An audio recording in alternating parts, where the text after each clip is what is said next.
आइए जानते हैं छत्तीसगढ़ से जुड़ी महत्वपूर्ण बड़ी खबरों को। उससे पहले यदि आपको यह वीडियो न्यूज़ समाचार आपको पसंद आए तो आप इस वीडियो को लाइक करें और इस चैनल को सब्सक्राइब करें।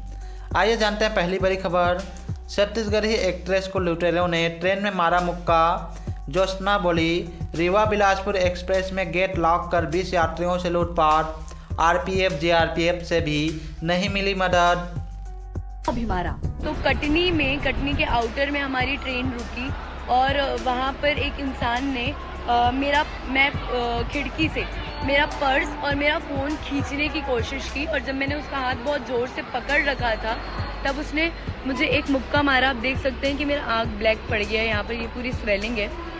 तो उसने एक मुक्का मारा और भाग गया। मैंने काफ़ी चिल्लाया और इसी दौरान पता चला कि ये इंसिडेंट सिर्फ मेरे साथ नहीं हुआ है। S1 से लेके S5 तक में बहुत सारी चोरियां उसी सेम टाइम पे हुई है। आइए जानते हैं पूरी खबर। मध्य प्रदेश के रीवा से होकर छत्तीसगढ़ के बिलासपुर तक चलने वाली रीवा बिलासपुर एक्सप्रेस में कटनी स्टेशन के आसपास 20 जून की रात लुटेरों ने खूब आतंक मचाया। रीवा से दुर्ग आ रही छत्तीसगढ़ी एक्ट्रेस से लूट की कोशिश की गई। विरोध करने पर लुटेरों ने एक्ट्रेस के चेहरे पर मुक्का मार दिया। ज्योत्सना ताम्रकार ने बताया कि आउटर में ट्रेन के रुकते ही 12 से ज़्यादा बदमाश अंदर घुसे। गेट बंद कर 20 से अधिक लोगों को अपना शिकार बनाया।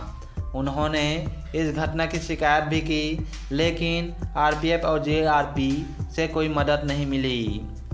बचाव में बदमाश का हाथ पकड़ा तो मुक्का मारा। दरअसल दुर्ग की रहने वाली ज्योत्सना छत्तीसगढ़ी फिल्म की एक्ट्रेस हैं और रायपुर में रहती हैं। बीते 17 जून को वो पारिवारिक काम से अपनी मौसी के घर रीवा गई थी, जहां से 19 जून की रात करीब 10 बजे रीवा बिलासपुर एक्सप्रेस में सवार हुई।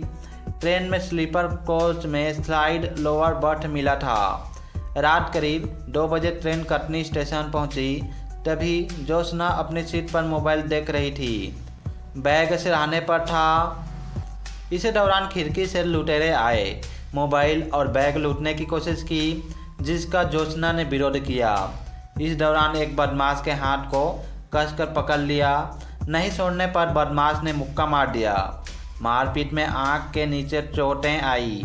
लुटेरे के हमला करने के बाद 139 पर शिकायत भी की, लेकिन कोई मदद नहीं मिली। 20 से ज़्यादा यात्रियों से वारदात। ज्योत्सना ने बताया कि कटनी स्टेशन में 20 से अधिक यात्रियों से लूटपाट और चोरी की गई। रात में ज़्यादातर यात्री नींद में थे। उसी समय मौका पाकर गैंग के सदस्यों ने अलग अलग बोगी में वारदात को अंजाम दिया। एसी कोच से लेकर स्लीपर कोच में 20 से अधिक यात्रियों का सामान पार कर दिया।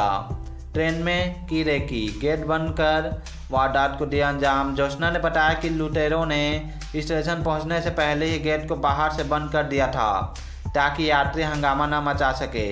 पहले से उन्होंने यात्रियों के सामानों को टारगेट कर लिया था। यही वजह है कि स्टेशन पहुंचते ही उन्होंने यात्रियों का सामान पार करना शुरू कर दिया। ट्रेन में गायब रहे आरपीएफ और जीआरपीएफ के जवान।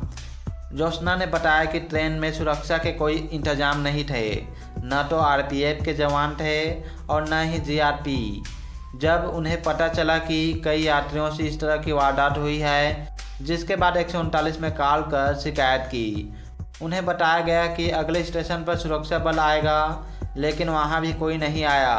बार बार कॉल करने के बाद नरसिंहपुर स्टेशन में जवान आए और उनका बयान दर्ज किया।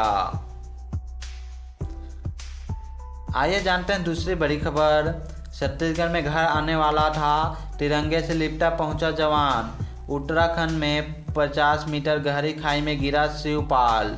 बिलासपुर में होने वाली थी शादी। आइए जानते हैं पूरी खबर। भारत नेपाल बॉर्डर से सटे उत्तराखंड के पिथौरागढ़ जमतरी में बिलासपुर का जवान शिवपाल सिंह, जिसका उम्र 30 वर्ष ही था, शहीद हो गया है। वह ड्यूटी के दौरान 50 मीटर गहरी खाई में गिर गए थे, जिससे उनकी जान चली गई। शनिवार को बेलगहना के बिल्लीबन में गार्ड ऑफ ऑनर देकर अंतिम विदाई दी गई। मिली जानकारी के मुताबिक शिवपाल एसएसबी की जमतरी चौकी में तैनात थे। इसी साल उनकी शादी होने वाली थी। वह 1 महीने की छुट्टी में घर आने वाले थे। उससे पहले 21 जून को तिरंगे से लिपटी हुई लाश आई। शिवपाल सिंह सशस्त्र सीमा बल की 55वीं बटालियन की ए कंपनी में तैनात थे। आइए जानते हैं तीसरी बड़ी खबर। 140 शिक्षक कर्मचारियों से 50 करोड़ की ठगी। आरबी ग्रुप ने महंगे होटल में बुलाकर बताई स्कीम, लोन का पैसा लेकर भागे। रायपुर कांकेर में एफआईआर। आइए जानते हैं पूरी खबर। छत्तीसगढ़ के सरगुजा जिले में 140 लोगों से 50 करोड़ की ठगी हुई है। इनमें ज़्यादातर लोग शिक्षक या सरकारी कर्मचारी हैं। आरबी ग्रुप ने पीड़ितों के बिना बैंक जाए सभी के नाम से लोन पास कराया। इसके बाद पैसे लेकर भाग गए। मामला गांधीनगर थाना क्षेत्र का है। पीड़ितों के मुताबिक आरबी ग्रुप ने लोगों को शहर के नामी होटल में पार्टी देकर कंपनी की लुभावनी स्कीम बताई। लोन की पूरी किस्त कंपनी जमा करेगी कहकर हर किसी से लाखों की ठगी की। अब बैंकों से वसूली के लिए नोटिस आ रहे हैं। ठग कंपनी के खिलाफ रायपुर और कांकेर में एफआईआर दर्ज हुई है। जानिए क्या है पूरा मामला।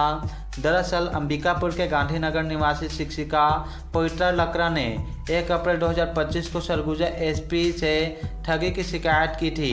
उन्होंने बताया था कि आरबी ग्रुप स्पास एडवाइजर प्राइवेट लिमिटेड और बैंकों के कर्मचारियों के माध्यम से उनके दस्तावेजों का गलत ढंग से दुरुपयोग करके अलग अलग बैंकों से मल्टीपल लोन दिलाकर करोड़ों की ठगी की गई है। बिना बैंक गए लाखों का लोन स्वीकृत। पीड़ितों ने बताया कि नवंबर 2022 में तुलसी चौक में आरबी ग्रुप ने स्पॉस एडवाइजर प्राइवेट लिमिटेड के नाम से ऑफिस खोला, जिसमें कंपनी ने कहा कि फाइनेंस कंपनी और बैंकों में लगातार काम करने के कारण हमारी हैसियत को देखकर यह लोन दिया जाता है। कंपनी ने बैंक लोन के लिए दस्तावेजों में हस्ताक्षर कराए। बताया गया कि कंपनी इसमें गारंटर है। कर्मचारी बैंक गए भी नहीं और उनका लाखों का लोन स्वीकृत हो गया।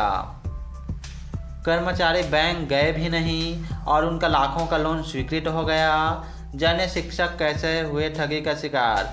आरबी ग्रुप ने सरकारी कर्मचारियों को टारगेट कर शहर के नामी होटलों में भव्य पार्टियां आयोजित की। परफॉर्मेंस कॉन्फ्रेंस के नाम पर आयोजित इन पार्टियों में लुभावनी स्कीम बताई गई। लोगों को बताया गया कि 50% राशि में कंपनी की स्कीम में इन्वेस्ट करेंगे।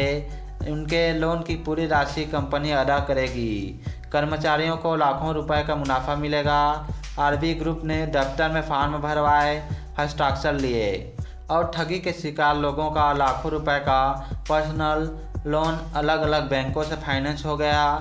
इसमें आधी रकम कंपनी में इन्वेस्ट करने के नाम पर AMS सॉल्यूशन सुरेंद्र सिंह और मनोज प्रधान के निजी खातों में जमा कराए गए। कर्मचारियों के बैंक जाए बिना ही उनका दुर्घटना बीमा और जीवन बीमा के दस्तावेज तैयार हो गए। आरोप है कि बैंक के दस्तावेजों में नकली हस्ताक्षर भी किए गए।